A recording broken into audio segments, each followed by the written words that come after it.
What is up, everybody? Welcome back to the Rewind here on the Wayward World podcast. I am your award-winning host, Sid Althamali, and joining me today is someone very special. She is the self-proclaimed Kali Uchis. Is that how you say it? I've never heard of this artist before, but I'm just Kali Uchis? Kali Uchis. Okay, yeah, Kali Uchis of Sacramento. She's a drag artist, cat parent, Mexicano or Mexicana, depending on what she's wearing. Please Yep. welcome Manni Peddi. How are you doing, Manny? I'm doing well. I'm doing well. I'm very happy to be here. It's a lovely, lovely Saturday. How are you?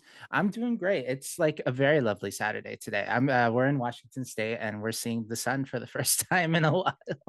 Oh my gosh. Are you guys getting your 3 weeks of sun?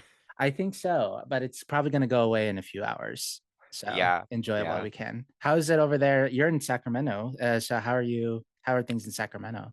Sacramento has been surprisingly wet. I think in the last couple of years it's gotten a lot more water. I'm from originally Santa Rosa, so I'm used to like coastal weather and like the different seasons. So coming here, it was like, oh, it's just hot all the time. It Okay. doesn't matter what time of the month it is, it's hot all the time. Oh, sick. Yeah. I mean, I was in LA like just last month and Hmm. it was it was kind of gloomy a little bit over there. Like not really a lot of sun and it wasn't really too hot either. So that's I like that kind of weather. Yeah, it's definitely been changing over the last couple of years for sure. And you're all glammed up. So Yes, I wanted to put something light, just rolled out of the bed with it. well, why don't we get right into it, Manny? Why don't you tell my audience here who you are? Okay, well, hi, I'm Manny Peddi. I am a Sacramento drag artist. I am a little bit of a glamour girl. I'm a little bit of a show girl. Every now and then I do a drag king character. His name is Manly Peddi. Um, and that's when I'm feeling a little more masculine. Which doesn't happen often, but yeah, I just love doing drag. I have been doing performance since I was really young. I grew up in the theater scene, so I started doing a lot of plays as a kid with like local nonprofits in the area. And then I kind of just stuck with it and I learned how to costume and style and then I discovered drag and I was like, "Oh my gosh, wait, hold on, my two worlds come together." How did you discover drag initially?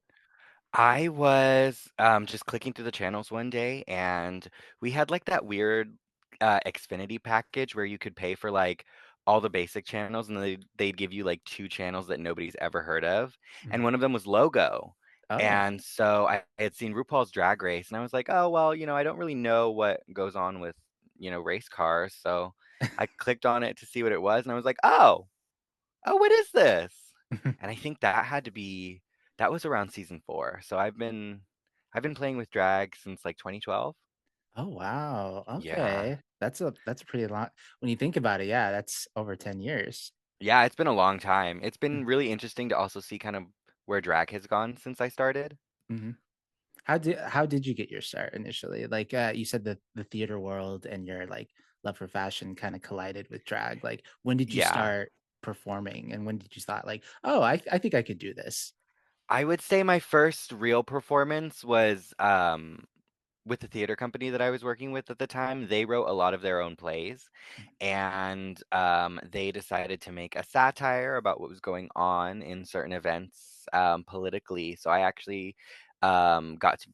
I was casted as the first lady, and I got to play her for a couple of theater seasons. And I think that's when I was really like, oh, I really enjoy this. I was doing my own makeup. I was doing a lot of my costuming. And I really enjoyed the dressing up and getting to be the character aspect of it. Um, and yeah, so that I would say was my first real drag performance. Yeah, I feel like a lot of gay people like get into drag through theater. Like the theater gays, like I was one of them Yeah. too. Like that's I've done drag now twice recently, and like, but I got into the scene from theater, like watching the Rocky Horror Picture Show. Hmm. I was in a Charles Bush play one time, if Oh, you're familiar okay. with Charles Bush. Yeah. Like it was Psycho Beach Party specifically, if you're Okay. familiar with that play. Yeah, there's a lot of drag in that. I wasn't in drag in that show, but like it was written by a drag queen. Yeah, yeah. um, So it's drag all the time. yeah, pretty much. I don't do theater anymore, but just recently in the last couple of years, I've really like dug my heels into drag. So literally, Mhm. no pun intended. But um, Literally. what the surprising thing that you said, like you do drag king stuff. Like, do you have like a Instagram? Because like I didn't see you in your drag Yeah, king I'm persona. so horrible at posting. I'll like take photos and then I'll be like, "Oh, it's not the right time to post," and then I'll just forget. But yeah, I will be posting a lot more stuff. But yeah, he doesn't come out too often. I usually bring him out for special events. Like I was doing a drag competition and um a big portion of what we were being graded on was like your wow factor and your look, and I was like, well, nobody ever sees me come out as a drag king. Just gonna get my extra points that way. But yeah, I've done him a couple of times. It really depends on like when I'm feeling super like, you know what, today I don't think I want to be glamorous. I want to be a little edgy, a little manly, a little musky. No, I feel that. Was the competition Max Drag? Yeah, Okay. yeah, it was. I want to go into that because like I love competition. Like we've had a couple of people who have done competition shows, specifically just recently actually, like me and Bijou Bentley, your mother. Yeah. We talked about like her little stint on Tumblr's Drag Race, and she did another show I can't remember off the top of my head. So I always like talking about the random competitions. So tell me Yeah. about Max Drag because you've been really involved with that tournament.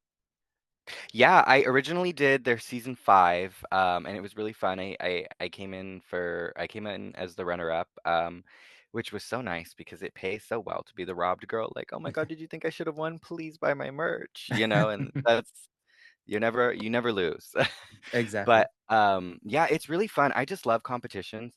I kind of love that environment where it like forces us to take what we do all the time and try and almost top it in a sense. Because what we do in the bars, it's what gets us there. And then okay, well now it's kind of like we have to one up each other because we know what the other one is going to be doing. We kind of know what they deliver, so it puts that extra pressure.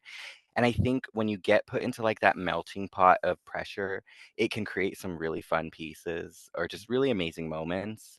And I'm just a competitive person. I love it. I love it. Yeah, and like competition also kind of like forces you to go out of your box a little bit because, like you said, Absolutely.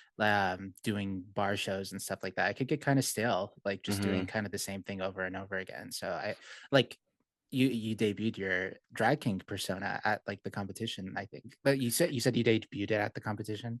Yeah, well, I brought him out. I debuted him at a King night, Oh, many, I many, see. many, many moons ago. But I was like, between then and when it was time, when I was gonna do him on the show, I was like, my makeup has definitely changed a lot.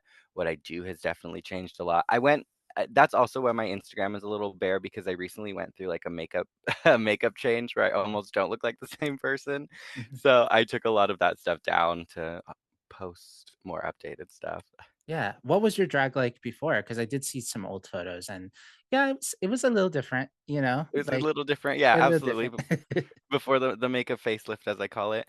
Mhm. Um, yeah, before so in Santa Rosa, we didn't really have a drag scene until recently. So any drag experience that I had gotten growing up was just through the theater scene. And we had one drag brunch that happened once a year, and nobody was getting on that because the resident girls had that locked in. Mhm. And so it was really hard to find opportunities. And, towards my time out, we did slowly start to get a few more shows, but there wasn't much room for growing in terms of leaving my room because I was a bedroom queen for a really long time, just because there was nowhere to go out and like, try and do these other things. And I think in the back of our mind, it was like, well, I can do drag like that when I get to Drag Race Oh. because people in our community didn't have, you know, ostrich feathers and stoned things. Like it was very ready to wear. We were a little behind in the sense of like being able to get a lot of that. And also that's kind of what pushed me to want to make my own stuff with because I sew or at least design a lot of what I wear. Was just because I didn't want to wear ready to wear anymore. I didn't want to like go to Forever 21 and be like, this print is fierce. I'm gonna wear this to the Tipsy Taco. No, like I was just looking at your photos, like you look like so everything like recently you've designed yourself pretty much because you look stunning in Yeah, everything. Like it looks thank you. so well made, so well constructed. Like not to be biased because we had Bijou on the show. I do love the Bijou family portrait. Like we'll Thank we'll you. we'll pop it up there, but like that was like my favorite with like the ostrich feathers like in the like the bosom. Yeah, yeah, that's very on brand for us. We love an ostrich feather. Mhm. Yeah, I went actually, like I have a funny story. Me and my friend Osty, who's been on the show, like we were trying to look for ostrich feathers and they're Mhm. really hard to find. Especially like in LA, like a specific type of ostrich feather, like Oh, yeah. they're very difficult to find and expensive. They are very difficult and very expensive. I shop online through one seller, and then anything that I can wait a little bit for, I get on AliExpress. Okay, there we go. Yeah, You know, yeah. you do what you need, do what you got to do. You know what I mean? Exactly, exactly. Especially when you're making a lot of it, because it's not cheap. Everyone always thinks you're saving money when you're sewing. You are Oh yeah. not. No, no. Like not only like the craftsmanship, but like also the time taking. Like Hmm. it's expensive on time, it's Yep. expensive on money. It's just that's Material, yep. but it's worth it, especially if you're good at it. Yes, yeah, it is worth it too because there's like an unspoken rule amongst drag performers where what we do is, in my opinion, 100% for the audience. Without the audience, we're just scraping our heels in a bar. Mm, But when we put certain things together, it sometimes is to impress the other drag queens. It's like, yeah, mm, look at this. Like, mhm, look what I did. mhm. So Who- sometimes when I'm making a look, I'm like, oh, Bijou's gonna love this. Oh, she's gonna tell me I look great. I love that. Oh man, it makes me really want to like see you perform someday. Like especially if I in the Sacramento area, because like I was looking at your performances and stuff. Like you got the dance, you got the whole package, diva. Like I Thank you, love it. thank you. I went to theater school. I've always loved performance. It's like the one thing I feel like I was truly put here to do is to just perform. I just love it. I love connecting with the audience. I love um telling them a story. It's so much fun for me. Yeah. Did you you said you went to theater school. Do you have a BFA in like theater? Yeah, yeah. I have a Okay. BFA in theater and then I also have a BFA in social science. Okay. So you got the Yeah, double. Unlike me, yeah. I have the theater major, but I don't have another thing to back it up. So I work in healthcare, so like that's one thing. Yeah, hey, that's great. That's better than I'll ever get to. This is what I do. Exactly. Well, is your BFA, is it like theater specific or like do you have like a concentration? Because like mine is like a Yeah. performance concentration. Yeah, mine is the acting concentration. Okay, nice. Have you been in Yeah. any plays recently? Recently, I haven't. I did get the opportunity to audition for Elf the Musical here, but um, I haven't done too many plays because it would take away from some of my time for drag, because rehearsals happen in the evenings when most shows do, Mhm. and I'm not ready to kind of scale back on what I do in drag, so I thank them, but I didn't end up auditioning. Okay. But yeah, I think I did a play right before I moved to Sacramento, and that was kind of like the last play that I did. But I have done like movies and stuff like that because those are a lot quicker to get Mhm. started and finished. Were you like an actor? Oh yeah, hold up. You were in a short movie, like a short horror film, right? Yeah, sure. Yeah. It was a horror camp. Yeah. Yeah. What was it? Was it called Horror Camp? No, Was it it? was called Danny. Oh, that's right. Yeah. I Yeah, was mixing it up. Tell us about Danny. Like how did you get involved with that? yeah. So somebody that I actually went to college with, and I was in his movie. They were looking for a character, for my character in particular. They had already casted the other two people in the short film, and they had gone through like seven different other actors, and the director was just like, I don't see anyone. And so he reached out to me and said, hey, I have this part if you'd like to come in and read. We did a meeting. I read the character. The director really enjoyed what I brought to the character. I really stuck to the description. It was like he stays up late and he plays video games all night, so he's sunken in a little bit. He doesn't really know how to interact with people, and I was like, oh my God, I know someone like that. Oh my God, that's my best friend. And so I called him and I said, hey, I'm gonna come over and I'm just gonna watch you be you today. And then I went and did the audition and I got the role. So um, that was really fun. It was a smaller project. It was like one of our first projects back from COVID. So a lot of things were different, but I had a great time. I love horror films. I love being in them. murder me, take me out. My big dream is to be in a Terrifier film and just get murdered. I don't need any lines. I just want art to take me out. Oh Just yeah. take me out as brutally as possible. Yeah, you can make that happen. I Like hope so. I'm yeah, gonna tweet at them every day as soon as I know there's a new project. yeah. Well, there is. Like, have you seen part three? Like, it seems like they're alluding to a part four. Oh yeah, yeah. I mean, it's definitely got a good backbone to continue on. I think that the fan base, it's one of the most diverse fan bases I've seen for a movie in a while. Mhm. I feel like anytime I mention it to somebody who has seen it, they've thoroughly enjoyed it. So it's my favorite, in case you can't tell. Oh yeah, no, I loved it. I mean, I enjoyed how creative it is. hmm Yeah, Yeah, not necessarily like the story was like that interesting, but like it just the yeah. kills and it, like Art the clown just in general is just like really interesting. I really respect him because he's just an intrusive thought. Like Exactly. this is a movie of intrusive thoughts, and it's almost relaxing to be like, oh, okay, we can all indulge in it for a bit. Well, maybe you can like invite Asia Consent like to Sacramento and like Oh have my her goodness. in her Art the Yes. Clown outfit. I will absolutely take that. That is yes. Yeah. So, tell us about you, Manny. Like, yeah, what is your drag specifically? Like, right now you're Mhm. in this lovely outfit. Like, tell us like what your inspiration is for like your makeup and like the outfits that you wear. Yeah, I mean, my inspiration for my makeup has always come from just loving the exaggeration of it, being able to put a lot on, kind of playing with things that might not necessarily be normal. I mean, nowadays it's drag has really become so mainstream. It does influence a lot of things in fashion. It does influence a lot of things, in magazines that we see. There's an element that does come into it, but I think what really drew me to it was how crazy it looked back then. I don't know if you're familiar with the performer Luscious Massacre.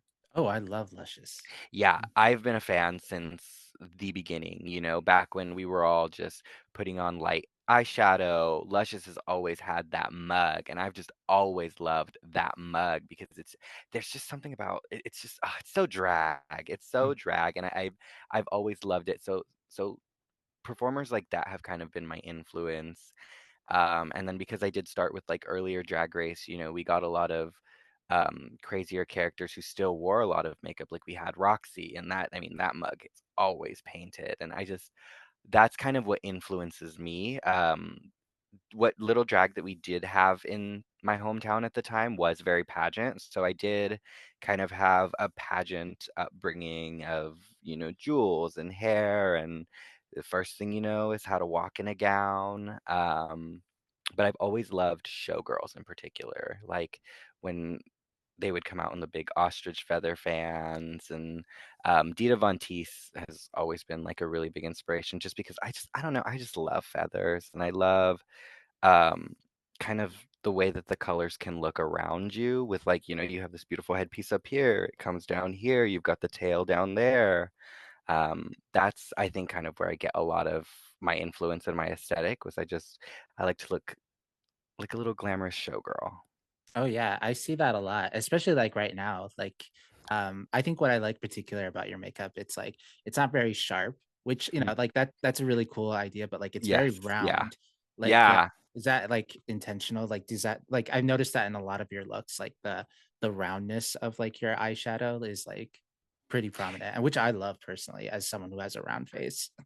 Thank you, thank you. Yeah, I like to kind of follow. I have a naturally kind of round face, so I like to follow what makes the lines go down easier. I do like a little bit more of like a pulled back look, but I don't necessarily. I think everybody can really do the like sharp snatched, black liner and stuff like that. But I like to have a really blended face. I almost like to look airbrushed.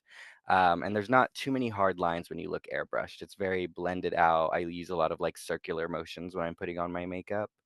Um, but yeah, that's the inspiration for the makeup. No, I love that so much. And when you mentioned Luscious Massacre, like I love Luscious. She's someone I want Yeah. to bring on the show.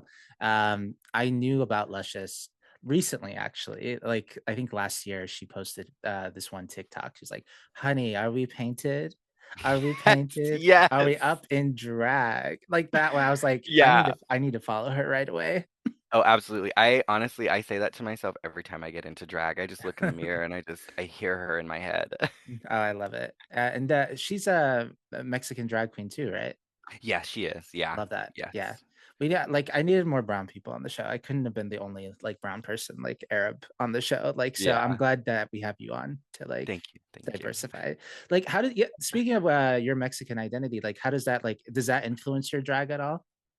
It definitely does. I think that something that I've really loved about Latina performers or just kind of the aesthetic in general is they were able to take kind of like a mariachi outfit and make it feminine. And I love kind of making that space. And I just love the way the fashion is. It's always big. There's florals and bright colors. And that's kind of, I like to be bright because out of drag, I'm very dull. It's like a t-shirt that more than likely has a stain on it and like maybe jeans. They're stretch pants at best. Mhm. And I think that the aesthetic of just I don't know. It's just I love the Latin aesthetic, so I do definitely try and bring as much of that into it, especially when I'm given something where it's like, in Max Drag, I was the only Mexican performer left, and I was like, okay, well, how am I going to bring something that I know nobody else can connect to that I'm going to resonate with to the competition about myself? Like, how am I going to tell them who I am? And I was like, at my core, I'm a Latina, and I love the gowns and the flowers and the ranchera music, and I just that's kind of I love bringing in those moments. I have a big mariachi hat over there with a costume that I made for it. But I think there's always a little element of it, and it might not necessarily be like a ranchera Latina. Like my mom was a um, gangster Latina, so she had the hoop earrings and the lined lips and the bang. I had a little bit of that inspo today, but sometimes you can see it trickle in. It's just depending on where I'm pulling from. Yeah, I find that really fascinating, like how you describe like Mexican culture, and then like earlier you described like drag culture also being big Yeah.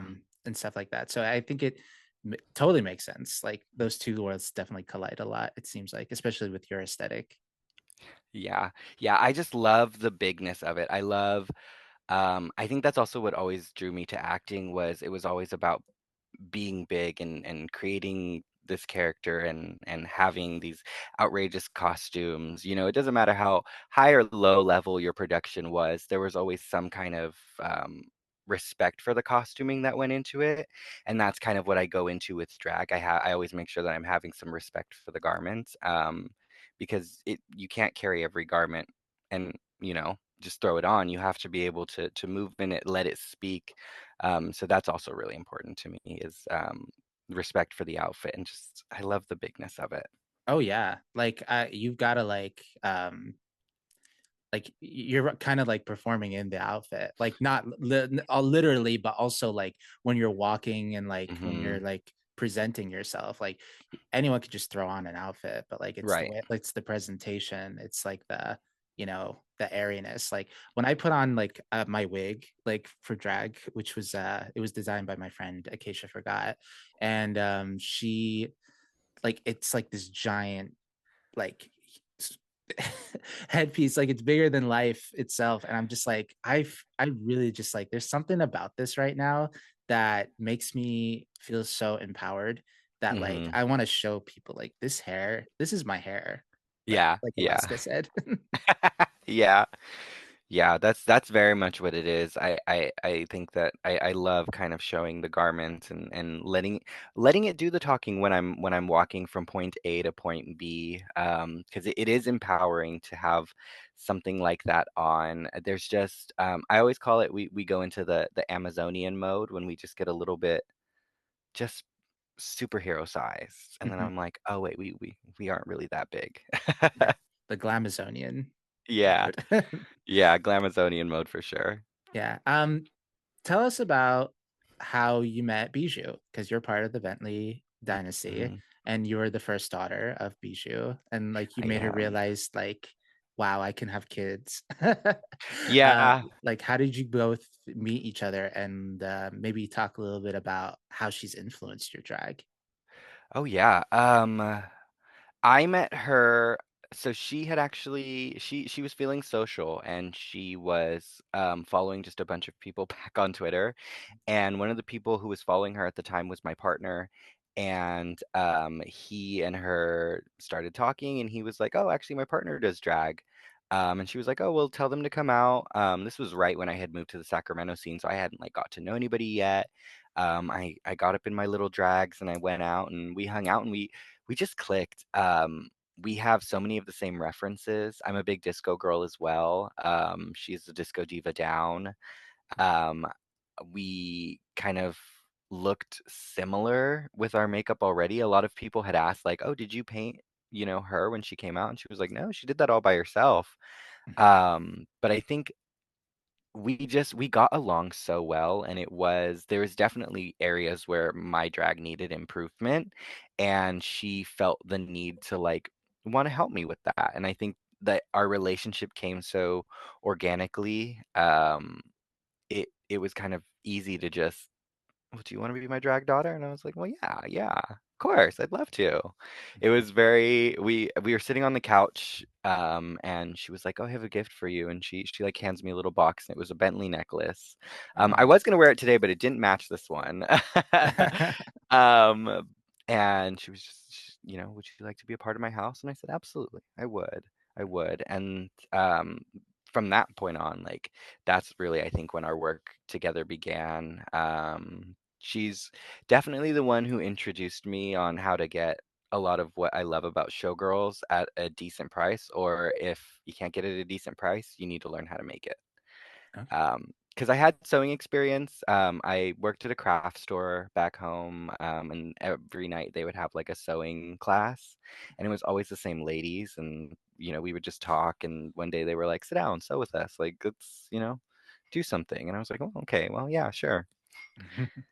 Oh, nice. Yeah, that sounds so sweet. I mean, that's like just like Bijou. That's just kind of like me too. Like I was initially following you because I just follow drag queens because like Hmm. for what I do and stuff like that. So I'm like, I need to follow a bunch of drag queens that are not RuPaul's Drag Race, like drag queens. Yeah. And so like I think I was following you for a bit. I didn't really know that you were Bijou's daughter or anything like that. I don't even know how I met Bijou, if I'm being honest. Like I don't even remember it. Like I just probably just followed her and just like, oh yeah, I just she was very social, like you said, and like we Yeah. eventually became friends. So, um, but you said there were some areas when you initially met Bijou that you felt like your drag needed improvement on. Hmm. What are some of those things that you think Bijou helped you with besides, like trying to get like affordable drag and stuff like that? She definitely taught me how to style myself. There were things where I would kind of double check with her, and she would be like, "I don't think that this works for you because of this." It was never like, "No, you can't have that," or "No, you shouldn't wear that." It was always like we were collaborating on something together. And she really, I mean, she says it all the time. She didn't have to do much to help me because I've always had kind of like that um, enjoyment for fashion and style and stuff like that. But she definitely taught me how to kind of rein it into an idea. And then she gave me makeup tips along the way. And then she's pushed my drag. I mean, she still does it today. She knows where I can take it, and if I'm not there yet, she's like, "I think you could do something else. I Mhm. think you need to think about this for just a few more minutes." And that's really what helps me because it is nice to have another eye kind of looking in who knows what you can do to kind of help guide a little bit. And I think that when I first came onto the scene is really what my drag needed was guidance because I didn't have a drag mother when I came here. Um, I it was we didn't really do drag families back home. So coming here and having somebody to kind of guide me just like a mom would was really nice and it was really helpful. I felt a little bit like a baby giraffe, she was teaching me how to walk all the way. Mhm. And you didn't. It sounded like you didn't need much walking either, according to Bijou. Anyway, like, Yeah, I definitely benefited from having my performance background for so long. It was more about fine-tuning the details of what I was already bringing, because that is, I think, really what I needed help with was like just tuning up. You're there, but let's clean it up a bit.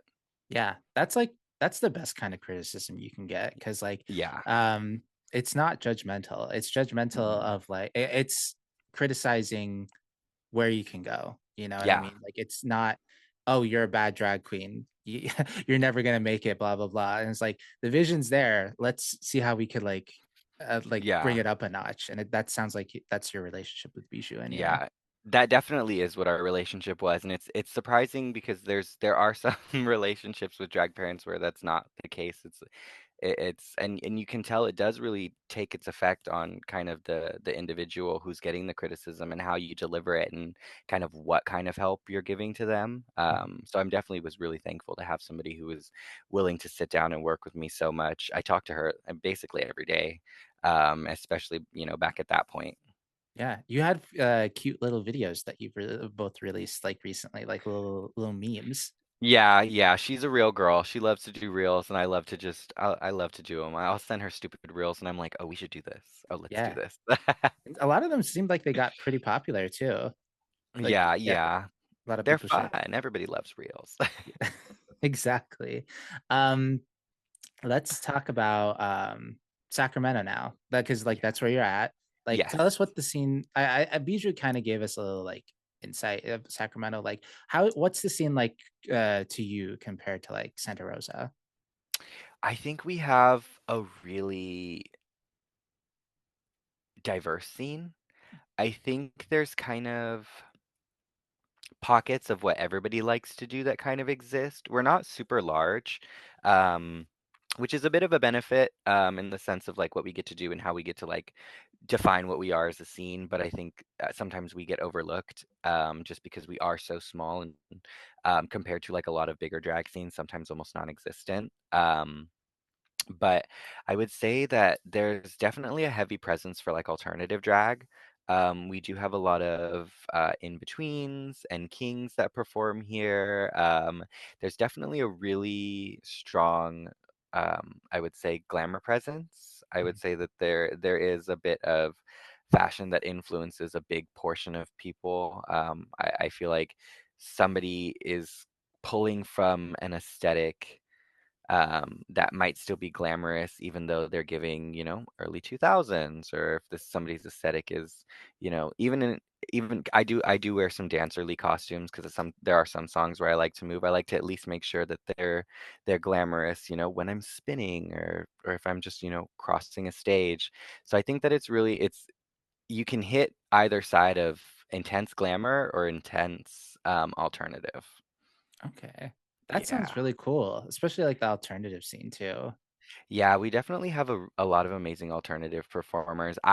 Me personally, like I do glam all the time. Sometimes I get exhausted with glam. I love to see drag that's just so opposite of what I would do. Um, it keeps it exciting. It keeps drag interesting for me. Especially because I also love watching things that like, oh my God, I would not have thought of that. Mhm. Oh no, that sounds sick. I mean, like it broadens your horizons a little bit, you know? It really does. It really does. And I'm even watching, their performances like, oh wow, oh I could really learn from that. Oh wow, Mhm. okay. Have you thought about doing something alternative? My drag king character is a little more alternative. He's a little darker. He he wears more muted colors, not necessarily like darker colors, but I have this one jacket that this one ensemble piece that I just recently wore, and it's like a very muted pastel yellow. Mhm. Um, but he wears color, but he's not necessarily focused on like being bright and shiny. So that's I think a little bit where I tap into the alternative aspect of it. Okay. So yeah, you got options. You're a Yeah. fabulous woman and A a fabulous fabulous woman man. and a fabulous man, yeah. Exactly. You mentioned before we recorded that you have a podcast too. I do. Yeah, it's filmed actually live, which Yes. yeah, tell us about it.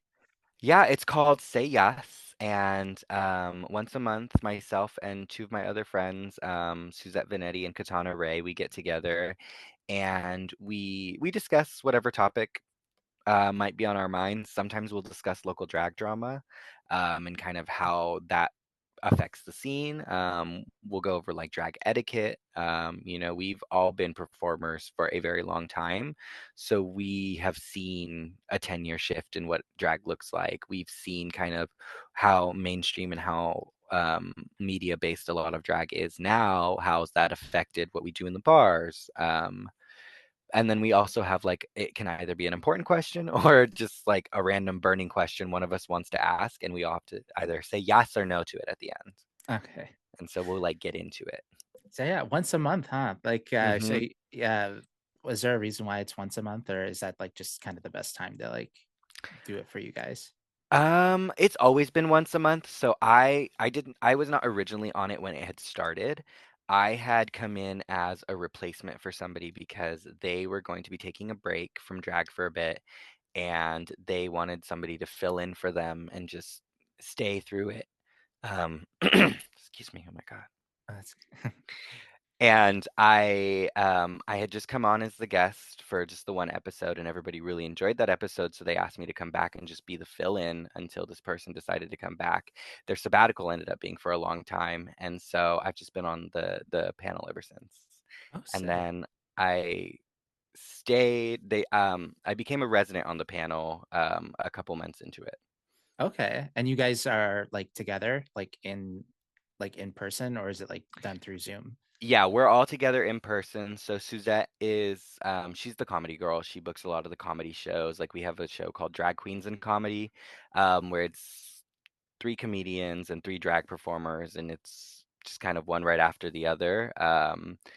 And we also have another show where it's two drag queens or two drag performers and two comedians, and everybody does what they're good at. And then for the second half, we all switch. So the two drag performers do a comedy set, and the two comedians do a lip sync set. Okay. So that's kind of where that's hosted at the comedy club itself. And so because Suzette is so heavily influenced there or involved there, that's kind of the venue she was secured for it. Okay. That sounds like a lot of fun. Like I love that. Yeah, it is a lot of fun.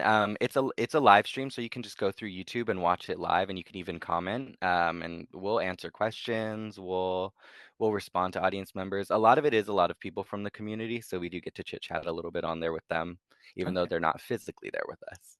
Okay. Yeah. What's your like audience base like? A lot of it is just our local friends who want to tune in, and depending on what the topic is, if we do a little bit more of a scandalous topic, then the whole community's tuning into the live. And you do have the option to come and sit with us live in the studio when we film it, and then all the seats are always taken. But I would say we do have a heavy kind of. I would say it's a lot. It's definitely community members who tune in and just want to watch to support. Okay. It's That kind of like sounds what they watch on TV at night. They're like, okay, it's 10 o'clock, time to turn on the podcast. okay. That's very cute. Like I love that. It's very different like from other podcasts and stuff that I've heard, but it's like I want to be a part of it kind of, even though I'm not part of the community. Yeah, yeah, no, I mean, we love having people on. If you're in SAC, come, we'll get you inside. Yeah, I'll have to plan that. I am planning a move here real soon, and I'm kind of debating between. I know Los Angeles isn't anywhere close to Sacramento, but like it's Los Angeles or Seattle is like my two hmm moving places. So if I'm Oh, in yeah. California, I'll hit you up. Yes, definitely. And honestly, in California, the drive to Los Angeles, most of us do so often, and it feels like nothing. Oh yeah, how long is it? It's about 6 hours. Okay. I mean, I Yeah, guess that's yeah. not terrible. I'm in Spokane, Washington, and that's just about how long it is from here to Seattle. Okay. Yeah, yeah. So yeah, the 6 hour drive isn't too bad. I make that drive a lot with Bijou. Mhm, So she, myself, and then usually whoever wants to tag along with us will just get in the car. And honestly, the 6 hours does fly by. Once you've done it enough, we do find ways to make it fun. mhm. I like to sleep. That could be fun. Just going to sleep and then, oh wow, we're here. Oh my God, that was such a great drive, guys. Exactly. Um, so tell us about what's the next couple years looking like for you? Like, where do you what's something that you haven't achieved yet that you want to achieve? I would love to get back to on camera or just theater acting, and being able to do more drag, that way. I don't necessarily need to be like the drag queen of the character, but a goal for me, I would like to one day return to stage full time, once I'm able to secure a better, um, kind of lifestyle with performing. I would like to go back to that full time. And I would love to keep working my way to Broadway. There's a lot of characters on Broadway I would love to play in and out of drag. Um, I would love to really just kind of keep seeing where this goes. I think that we're in a really good time for media, and I think that we're finally, as drag performers, making our way into mainstream media for normal reasons, and I would love to explore that more. I'd love to be given serious characters in drag. I'd love to still, yes, do comedy and do funny stuff, but I don't always want to necessarily be like the butt of the joke because I'm a drag queen, you know? Oh I yeah. would, yeah, that's definitely like the goals and the plans is to be able to bring my love for acting and my love for drag together and do them together. Yeah. I don't know if you heard of Drag, the musical, but Yes, yeah. there you go. That's one. Yeah, that's one. Yeah, that's one. That's on the list. Hamilton's on the list. Waitress is on the list. Okay. Who would Yeah. you want to be in Hamilton? I would love to be Angelica Schuyler. Really? Okay, Yeah, one of the college. divas. Yes, in college I learned the rap part Mhm, because we had to do vocal exercises, and one of my professors was like, "If you intend to do musical theater, I need you all to start singing." And so I gave myself Hamilton and I learned Satisfied, and we had to sing all of them live for mhm. the entire class. No music, no nothing, just you and the black box room that we were in. And I enjoyed that, and I was like, this would be a really fun character to play. Okay, that's sick. Do you sing? I do, yeah. Oh, Yes, okay. I in the shower. No, I've done a couple musicals as well. Like I said, I almost auditioned for Elf, the Oh musical. yeah, that's right. And then I've done A Midsummer Night's Dream, the musical. Oh, I okay. was doing a production of A Midsummer Night's Dream, and the director decided to adapt it into a musical, which was really interesting and really colorful. I was Lysander, but I would love to go back and play like an in drag Puck or something. Oh no, you could pull that off for sure. Yeah, that would be really fun. Yeah, I think there's not a lot of Shakespeare in drag, and I No, think you there's can you can not, you can get that started. which is so crazy because Shakespeare was drag. That was like the original drag. Exactly. Yeah, all those men were in drag. Yeah, all of those men were in wigs. Exactly, exactly. But no, I didn't know you sang. So like I guess when you mentioned Elf the musical, I was like, oh yeah, she should be singing in Elf the musical. But like Yeah. I didn't know like you did a lot of musicals. Yes, I had, and especially with the theater company back home, there were moments where we would write because we had the opportunity to write a lot of our own scripts. We could have a lot of local talent in it. So we had a local band come in and do a piece with us. They were only in there for a scene, which is fine because they only had time for like a 2-day rehearsal. But we got a few days to kind of get ready for that and prep some vocals, and we got to sing live with them. And they just played the guitar right there in the room, and I got a lot of experience kind of with that to test out my vocals before I went to college. Because in college, they do break everything down from you. They take you right back to the basics and they kind of teach you why everything functions this way, Mm. and kind of what you need to do in order to make things happen. Oh, for sure. Yeah, as someone who's in it, like I get that totally. I mean, I used to do I don't know if your college did them, but like ACTF, does that sound familiar? American College. Yes, Yeah, yeah, they did. yeah. I did the American College Theater Festival like several times, and my concentration, although it is performance, they didn't have a directing concentration, and I was a pretty Okay. decent director, I would say. I got an award, so Well, yeah, see, now you don't have to say it's proven. it's a certificate of merit. So I don't know, is that an award or is it a certificate? It's an award. Okay, that's fair. I got an award for this show, and then the other thing. So I did see that. I did see that. I did a little bit of stalking myself as well. yeah. What is it? Okay, so you stalked my stuff. Like what was your conclusion about me? Like what did you find out? Like what questions do you have about me?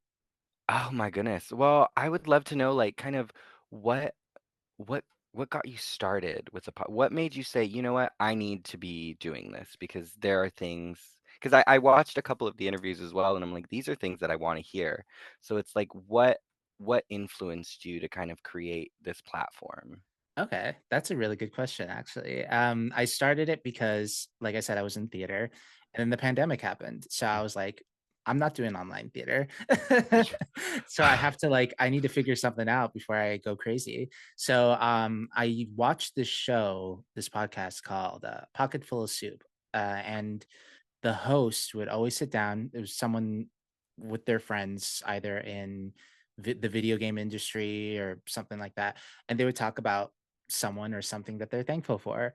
And I was like, he hasn't done that show in a long time, so I'm gonna like steal his idea. So I would bring on like kids that I mentored, other theater people, like artists and stuff like that. And the reason why I made that show was like for a way for all of us to connect when we were like isolated and stuff like that. Um, and I was introduced to a lot of really cool people, like people that were on Broadway actors, specifically like Joshua Castile, if you're familiar with him. He's Yes, yeah. yeah, deaf actor. He's my friend. He's a really nice, lovely man. Um, and then like Emmy nominated writers on the show. Like it was really good, and like I realized um I like producing and like Yeah. directing, and I was able to fulfill that without the need of theater. And I kind of like quit theater Mhm. simply because like I didn't like where I was going with that, even though I was on a good track, I think, like specifically with the stuff that I was creating.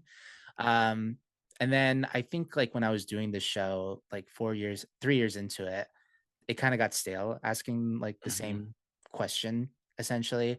And I kind of fell out of love with it for a little bit. And then that's where drag kind of came into it. After I Mhm. came out to my father and it came out as non-binary, I felt like I was able to like express myself more freely. And I had watched Drag Race before that, and I was like out and everything. I just wasn't, the big hurdle was being out to my dad. And I like Right. once I came out to him and once I like kind of excommunicated myself from him, that's a whole story. I got to like rediscover drag again and like Mhm. going to like the local bars and stuff like that. And I was like, I really like this a lot. And then I wanted to like get involved in drag because I love drag so much. And I didn't really know how to get involved with it. And I was like, oh, I have this podcast. I already interviewed some drag queens.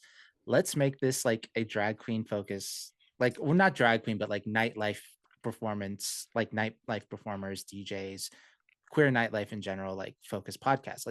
Let's do a rebrand, keep everything the Mhm. same, just focus on the drag part of it or the nightlife part of it because I was really into that.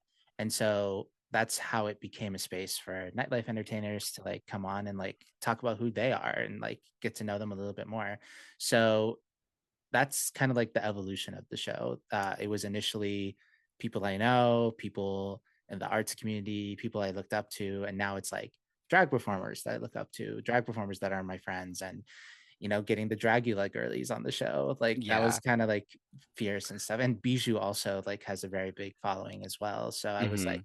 getting to know Bijou and stuff like that. And the future of the show too, it has some really interesting guests. Not to spoil it or anything, but we got another Dragula diva coming Oh on my real soon. gosh. Mhm. That's exciting. Yeah, actually, no, I'm gonna spoil it, like, because it's already confirmed. We got a Aurora Gosmic on the show. Oh, wow. That's gonna Mhm. be fun. Oh yeah, I'm really excited. I was rooting for her on the show, but overall, I think Mhm. she did such a good job, like on Yeah, her season and definitely. stuff like that. So I'm very excited to like just like that's the other thing too. Like it's not drama focused. Like when I Mhm. had Sigourney Beaver on the show, like I wasn't really interested in her beef with Mary Sherry Right, right, and right. stuff like that. Like because you have eyes, you can like just Yeah. watch Dracula and see and make your own conclusions about that. This show is about Sigourney Beaver, you know. Right, right. So like that's what I tell people when they come on the show. Like I want to focus on you. And I Yeah. feel like I talked a lot about me now, so and not Manny Peddi. So that answers your question there. Yeah, wow, I loved that. See, I love that. I love stuff like that. Mm-hmm. I love kind of seeing where things start and where they go and kind of what they are today. Hmm. Yeah, and now I'm medicated, so like I'm a little bit more frequent on the like recording and hopefully uploading too, because Bijou's episode, it's like 3 months old at I was this gonna point. say there were some things in there where I was like, I can timestamp when she did this. Yeah, exactly. So hopefully that's not gonna be the case now because I was not on medication for like my mental illnesses. So I've been a lot better now, thankfully. So Good, good, um good, good. yeah, no, I love this show. And now that I'm doing drag and moving soon, like I want to explore drag even more and Yeah, absolutely. do drag on the show. Cause like, talk about going back to Luscious Massacre and what she said, like, honey, you need to be in drag. Yes, In her yeah. episode of like Sloppy Seconds, like if you're not in drag, like what are you doing? Like Yeah. Yeah, you're that's like I mean that's yeah. yeah, we've had a few drag queens on the show who have like I give them the option of not being in drag, which I appreciate. But like in the back of my mind, I hear Luscious Massacre. It's like you're a drag queen, you're gonna be on a show, and you're not in drag. That's exactly when you said that I said Luscious would never. Yeah, Luscious would be very upset. exactly. No shade to past contestants, past interviewers, people who've been on the show who haven't been in drag. So because I offer that option because drag is a Yeah, lot. Like it is. the first time I did it, like it took me like 4 hours to get in makeup. Yeah, yeah, it does take a lot of time. Some of us have got it down to a science now, but it definitely did not start that way. Like how long does it take you to get like how long did it get for you to be in this outfit right now? This is one of my easier outfits. So, it's I always just cut out 2 hours, just 2 hours before I need to be or do anything. If I'm gonna be traveling, I'll add an extra 30 minutes, but it usually takes me anywhere from 45 minutes to an hour to kind of just do my makeup.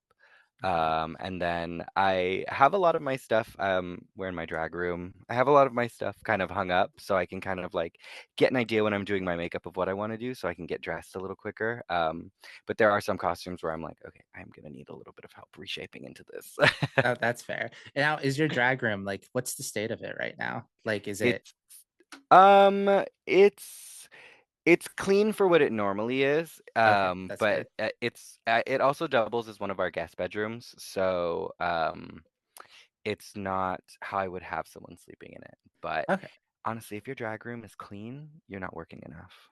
That's true. Yeah. That's because I was gonna bring up because I went to Osti's house in LA and her apartment because she shares it with her partner Acacia. Hmm. And yeah, their drag room, like wigs on the Oh yeah. floor. Oh yeah. Like Acacia does a lot of wigs too. So Hmm. she has like her wig station and that's tidy obviously but like yeah there's other wigs on the floor commissions and I'm just like this is drag Yep. right here Yep. like your drag room's not messy you're not booked.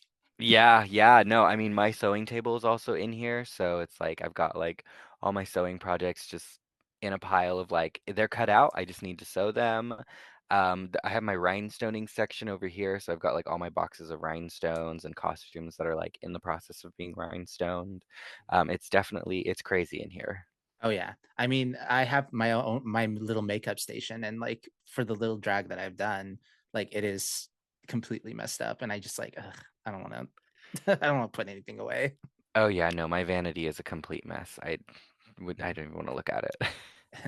Well, I do have one more question before we get into our lightning round section. Well, or the last four questions of the show, but you worked with kids. You do drag story hour. Yeah, yeah, I do drag queen story time. I've done a lot of family friendly events. I did a show at the state fair. Um, Was that the one where you dressed up as Belle? no, that was something else. That was Pixie Woods. That was something that we have here in Stockton. It's kind of like an amusement park for kids. It's definitely a very smaller scale one, but it's tucked in somewhere in Stockton. Okay, what made you want to do drag queen story hour? Because I don't think I've talked to anyone yet who's like done drag queen story hour. Yeah, I love working with kids. I think that they're so full of life and in theater I also taught kids theater for a period of time. The theater company that I worked with, I was with them for years until I ended up leaving Santa Rosa. But we did a lot of community outreach, and something we would do over the summer is just go to local programs and just teach theater to kids. A lot of them were low income programs, schools that I went to, so it felt nice to kind of give back to the community and be a beacon for entertainment for kids because I remember loving entertainment, but really not having an outlet and not having like anyone to look up to or talk to kind of about it locally. So I really enjoyed getting to connect with my community and the youth of my community and having a part in creating the future of performance. It doesn't matter, where they decide to go. Obviously, not everyone's going to be a drag queen, but I think that just fostering kind of that performance is really healthy for a community. Yeah. So that's why I really enjoy working with kids because I think that there's a star in every single one of them, and they just need to express it, and they just want to let it out. That's all they want to do. They just want to have fun, get their energy out, go home, and go to bed. Exactly. That's most of us, honestly. Yeah, yeah, exactly. And now, like, kind of where my drag is, I think that they're just so in love with the bigness of it. I took my boas with me to drag queen story time, and I kind of let the kids like I run around with them. They enjoy kind of the way that the feathers feel on their face and the way that it moves. So it's nice to kind of see them light up. Yeah. How does it make you feel that maybe in like 10, 20 years time, those small kids are going to be like, you're the first drag queen I've ever saw, and like it inspired me to do drag. I mean, it would feel great if somebody was like, seeing you inspired me to want to do drag, but I hope that definitely there's always kind of a piece of them that looks at life just a little bit more colorfully. Mhm. I that's kind of what I want everyone to walk away with is joy, and oh, that was so much fun. That drag queen told me that silly story when I was a kid, and they looked really cool. Even if that's all that they remember, I think with all the hate going on in the world, it's nice to kind of just leave someone with a simple good memory of kind of what drag is and what you did, for them. Or and their parents are also really thankful. Like parents love getting to bring their kids out and just like it's a trip, it's free, we're not going to charge you, we're here to enjoy. The kids can run around and be rambunctious. Like I'm here for an hour, let them have their fun. I'm going to read them their silly book. And I think that it's just nice kind of having just joy around. It's like I want everyone to just have a joyful time. Mhm. Oh yeah, that sounds so lovely. I love that. I mean, the first drag queen I ever saw was Divine as a Oh kid. yeah. Specifically Hairspray. I didn't see like her other stuff, obviously, Okay. but I saw the original Hairspray and like I just thought Divine was like so cool. Um, Yeah. and I thought it was really interesting that she was a man dressed up as a woman. And it wasn't like funny, like she was Yeah. funny in the show, but like it didn't feel like mocking, you know, Right. which, Yeah. like, it could have been easily been that, but, like, it's John Waters, so, um Exactly. and, like, I was so gagged that he also played, like, the studio manager, like, Hmm. in that movie too, so it was like, "Oh, wow, he's playing these 2 parts, that's so crazy," and Yeah. I've always wanted to be Edna, Oh for the yeah. longest time, but she was, like, the first drag queen I've ever saw, and I love Divine so much, I'll never forget Absolutely. that. Like, just your first time seeing someone like that. Yeah, exactly. Divine was actually one of the first drag performers that I had seen as well because I had watched the original Hairspray. Mhm. Just being a John Waters fan, my favorite John Waters film is Crybaby. Ooh, okay. And I think that there's a little bit of influence that comes from there too. I always wanted to be Wanda. Mhm, I thought Tracy Lords was gorgeous in that film. But seeing Divine, I was like, there's something about that I kind I in my brain, I was just like, I really enjoy that. I think mhm, I want to do that. And then I was introduced to Tu Wong Fu, and then I kind of started to understand what drag was. Because a lot of local community members who were just involved in the theater scene also did drag. So that was kind of like, oh, well, let me learn about that. Oh, that's the same thing. Oh, I like mhm, this. mhm. No, I get that. No, I love that so much. I like just like your history of theater and drag. Like it sounds very similar to me, my story a little bit. So like it's really nice to like talk to somebody about that. Yeah, yeah, definitely, definitely. Because there's not many people who do drag who also did theater here. Oh wow. We Okay. have a lot of theater gays, Hmm. but not a lot of people have such an extensive background with theater. Okay. Have you seen Wicked yet? I have seen the movie, yes, yes, Yeah. yes, yes. Did it make? How'd you feel? Okay, so I normally hate remakes, but I loved this one. Mhm. I thought that it did justice to kind of what the musical is. There was a lot of Easter eggs. I think what was important for me about watching this was kind of like how the director made sure to pay attention to paying homage to kind of where Wicked actually comes from and kind of what that storyline really means. What is the story about? I love Cynthia Erivo. I have, being big in the Broadway community, I first saw her do The Color Purple, Mhm. and she has, I mean, oh God, listen, I will never be built like Cynthia Erivo. Those vocals were handcrafted, and I'm okay with that. But Oh yeah. I love listening to her sing, and I really do enjoy Ari. My partner's definitely more of an Ari fan, Okay. but I think that the film was really strong because you had two amazing singers who weren't afraid to kind of give their 100% and be vulnerable and be, because, when you're taking on a character, you have to commit 100%. And I know sometimes it can be vocally intimidating for people. So it was nice to kind of see two people who weren't going to be intimidated by each other, who were also so different as singers. Hmm. Because I think that really helped influence and trickle into the story a bit. And it did make me cry. Movies don't typically make me cry, but the scene when Cynthia comes down to well, Yeah. you There's know. yeah, I don't know for sure. No, my mom saw it. Like we didn't see it together, but like she saw it for the first time and she was like, I can't get over how sad this Yeah, was. Like this yeah, is so emotional. But I think what I like best about Cynthia and Ariana's chemistry is like their interviews. Like those have been coming up with like the finger. It's like I didn't know people were doing that. Like yeah, I wouldn't know if people were holding space. yeah, yeah, Whatever that means. But she was like gagged. yeah. That was so funny. Anyway, we're kind of getting to the end of the show here. I think I asked the big like, what's the future look like for Manny Petty? But was there anything else you wanted to add to like the future for you? Like, is there something more that you want to do, or like anything else that you could think of that you haven't done yet? Yeah, I mean, I I definitely would love to at least get the opportunity to do Drag Race. Okay. Like I said, I love competitions. I think that would be so fun to be there, to kind of get put into that melting pot because it's so high stakes, Mhm. for what drag is now. And I, I want to pay a little bit of respect to Drag Race for kind of like really influencing kind of my love for drag because I had drag experience, but that was really kind of how I got my exposure, and it kind of it fed me through middle school and high school. I would go to school dressed in drag like on holidays and stuff like that.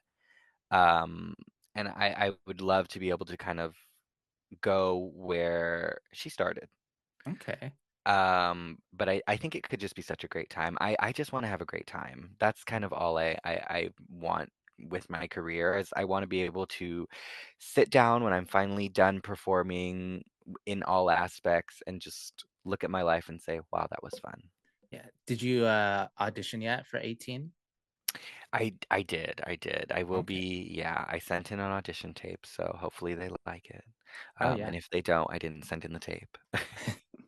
That's fair. I will say, like, just knowing you, like, in the short amount of time that I have, like, you got that quality, like that Thank you, personality, thank you. like the drag, like the design and everything like that, but also like the way you like present yourself. Like just knowing just a little bit of you just now in this last hour, like I think I would have fallen in love with you on Drag Race. Well, Yeah, if thank I you, like, thank yeah. you. So hopefully, knock on wood, that works out for you. Yes, hopefully. I would love to. Mhm. Yeah, I think you would kill it too, especially like with your competitive nature. Like, you know, they Yeah. those bitches don't stand a chance. No, if anything, I'll be there for great content. I'll be the Exactly. villain. I was the villain on Max Drag All Stars. Okay, I love that. No, we love a Yeah. good villain. Like, I, Yes, I think a yeah. lot of people don't like the villains, even though they want them No. so bad.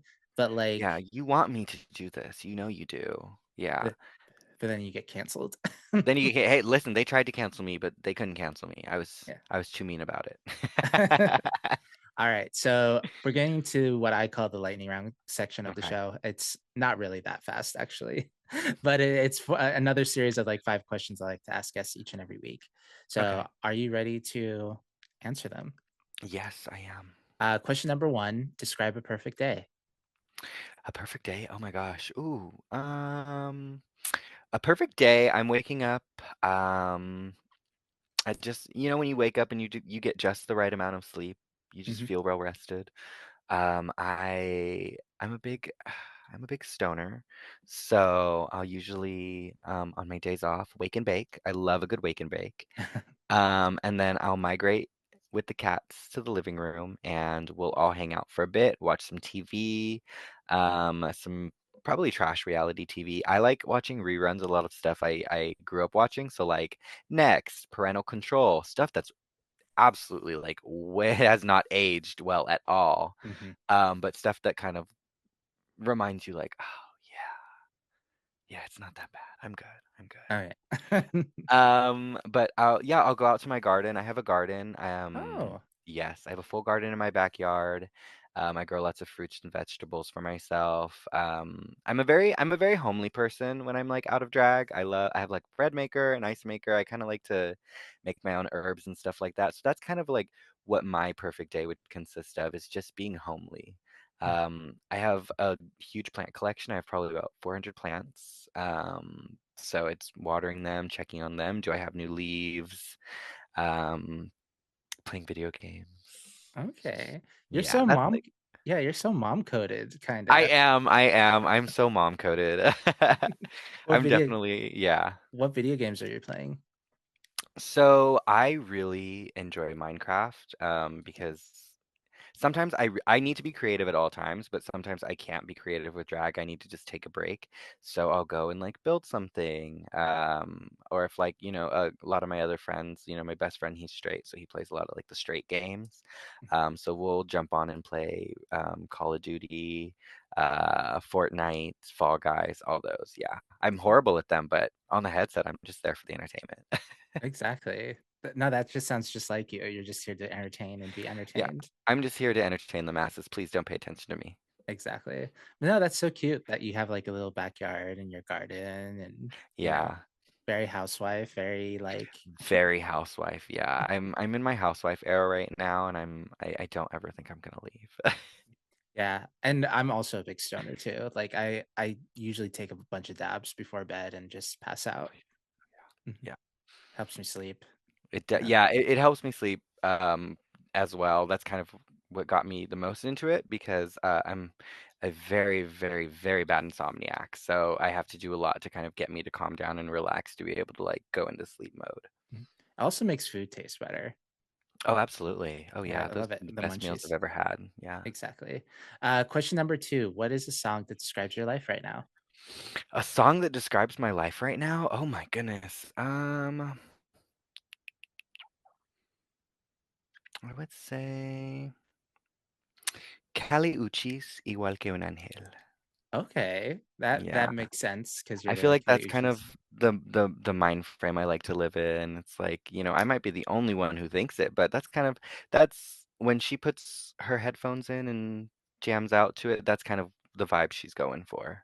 Okay. What's the song called again? Igual que un ángel.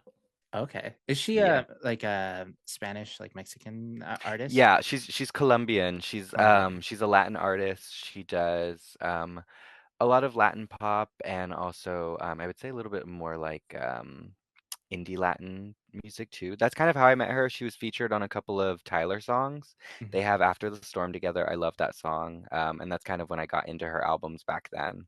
mhm. And I've been a Coochie stan since. Yeah, I was actually looking at some of her makeup and I was like, I could see the inspiration a little bit. Like, Yeah, it's definitely very inspired by her. yeah. Question number three. What's your third favorite movie? My third favorite movie. Oh my gosh.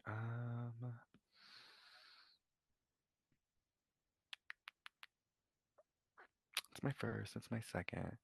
I would say maybe my third favorite movie is Titanic.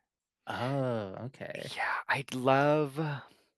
I love period movies that are done like subtly. Like I don't need it to be like in my face period movie, but I love looking at the costumes. I'm such a costume. Like I'm a big fashion person, so like I love to see what people are wearing and I love to see costumes from periods that just don't exist anymore and like you're not going to see anybody wearing that. But it's still so I think that it Rose herself was so big and extravagant that I love her for it. And I love a cheesy storyline. Are you Mhm. kidding me? You fall in love with me, I fall in love with you, the ship goes down, and then it's over. Yeah, I saw Titanic because like I saw it like as well. I didn't really see it as a kid. I only just saw the sketching scene because I was a kid and I was like, oh wow, Yeah. boobs, Yeah. but like I saw the movie recently and I was like, this is the best movie I've ever seen. Like, Yeah. what are you talking about? Like, a lot of it, yeah, it is kind of corny and stuff. Like, My Heart Will Go On, and I'll Never Let Go. Like at the beginning Yeah. of the movie, and then like how she like it mirrors at the end, and I was just like, Yeah. oh my god, wait. And then Celine Dion, of course, like diva as she is, like with her those vocals, it's Those just like vocals, she's so camp. She's a drag queen too. exactly. No, definitely agree with that. I was just like, and I was also a little drunk too, and I saw it, and I was like, Oh yeah. I'm living right now. Like this is devastating. Absolutely. But no, I love Titanic. I love it. I really think it is one of the best movies out It is a there. really good classic. Yeah, I absolutely love it. Question number 4. What's your favorite ice cream topping? Oh, my favorite ice cream topping? Mm, almonds. I feel like I can have that with any ice cream. Like yeah. I love Okay. decorating my ice creams. It depends on what I'm getting, like if I'm feeling extra chocolatey or if I'm feeling extra like fruity. But I feel like almonds are kind of something that I always make sure that I get on there. Okay. I don't think we've gotten a lot of almond divas on the Yeah, show. I'm an almond girl. I love a garnish. I'm a garnish girl, I would say. Like I love putting like parsley on something or like cilantro, just sprinkling it over. I just love the detail that it adds. Yeah. Do you believe in the cilantro gene? Like where some people like think that cilantro tastes like soap. Yes, I do. I do because my cousin doesn't like it and she'll it wasn't until recently because I didn't hear about the cilantro conspiracy theory until like recently on TikTok. Um, but she had never liked it growing up, and she had always claimed there was some kind of like film taste to it, like soap. And I was like, well, maybe stop washing the cilantro with soap. I don't know what to tell you. Like, it tastes fine to me. Exactly. No, I love a good cilantro for sure. Um, Yeah. like a cilantro dip, like dipping like with Oh ranch. yeah. Mm, Yeah. Dip, spreads, dressings. There's a okay. really good cilantro dressing that I used to get. It was recalled, so I haven't gotten it in a while, but With butter, you know, that's really good. All right. Mhm. Question number 5, the last question of the show. Okay. Pick a side, left Twix or right Twix. Oh, left Twix. Okay, that's a good Yeah. answer. Yep. Nice. Do you want to explain your answer? Um, I am ambidextrous, so I always open and take the left Twix out first. Okay. Ambidextrous, that means you can use both your hands. Yeah, I can use both my hands. Oh, Yeah. that's so interesting to me. Yeah, Because it like, is. Yeah, because like it's something that I never thought about until like somebody pointed out to me. Um, I I do a lot of things like with either or side. So I drive with with my left side of my body. I'll write with my right hand. I eat with my left hand. I didn't notice I ate with my left hand only until I was at dinner with friends and I accidentally bumped one of my friends and I apologized because like, oh my God, I'm so sorry. And she kept staring at me and I was like, I said sorry. And she was like, well, you bumped me with your left hand. You're left-handed? How long have you been eating with your left hand? And I was like, oh, I don't know, like forever. And my sister was like, no, you're not. Hold on. She's like, you write with your right hand. You should be eating with your left hand. So she goes through her phone and she's trying to find a video of me eating. And the one video that she has of me eating, I'm eating with my left hand. Oh, yeah, it's very weird. I do a lot of random things. Like I can text with this hand. This is my dominant activity hand, and this is like my dominant business hand. Okay. Yeah. That's a really interesting like comparison. Yeah. Yeah. I mean, like, I guess it helps when you're like, doing theater and like fashion and all that. Like you can do anything with both your hands. Yeah, and definitely performance when you're like trying to collect a tip or something like that and still like make sure that you're doing some kind of movement. It's nice to know that both hands know what they're doing. Exactly.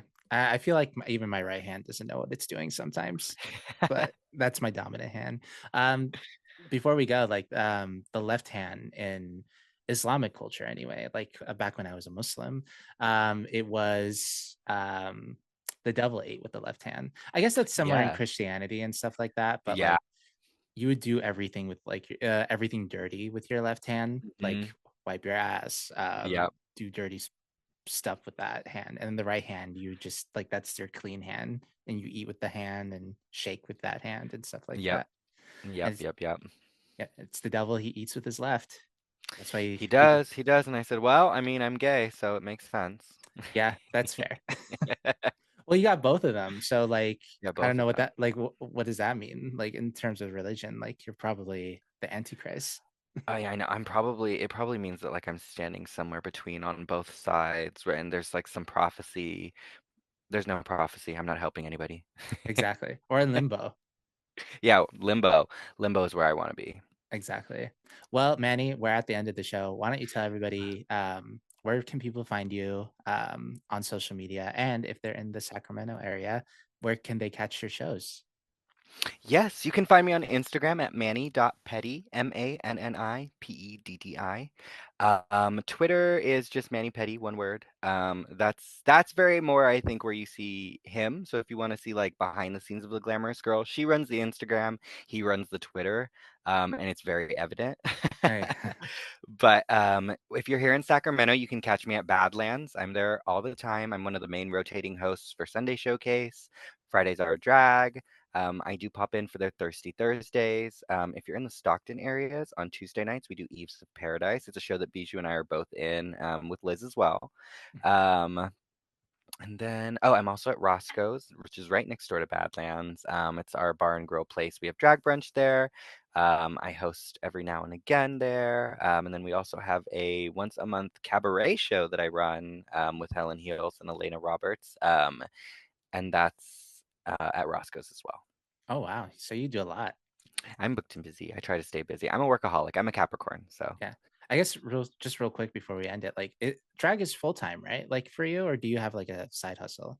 drag is full time for me right now. I did have a day job where that was my bread and butter. I did 40 hours a week in an office, but it was corporate America, and I kept the job because in order to continue to love doing drag and let drag sustain itself, I wanted to have something else that was paying its bills. Mhm. But I decided to make kind of the transition out just because there was a lot of things changing in the company, and it wasn't a direction I wanted to go in. So I Okay. was like, you know what? I think I'm going to get out now. Okay. Well, we're glad that you are doing drag full time, and hopefully in the next couple of months and the next couple of years, we see you shine more and more. Hopefully, thank you. Yeah, and Wayward Artist, thank you for watching. Tune in next time when we have Aurora Cosmic on the show from Dracula season 666. And make sure you follow Manny Petty and then follow my account, which it'll be in the description below everything. So make sure you follow everybody that has been involved and stay tuned for future episodes. Wayward Artist, without further ado, it's been real.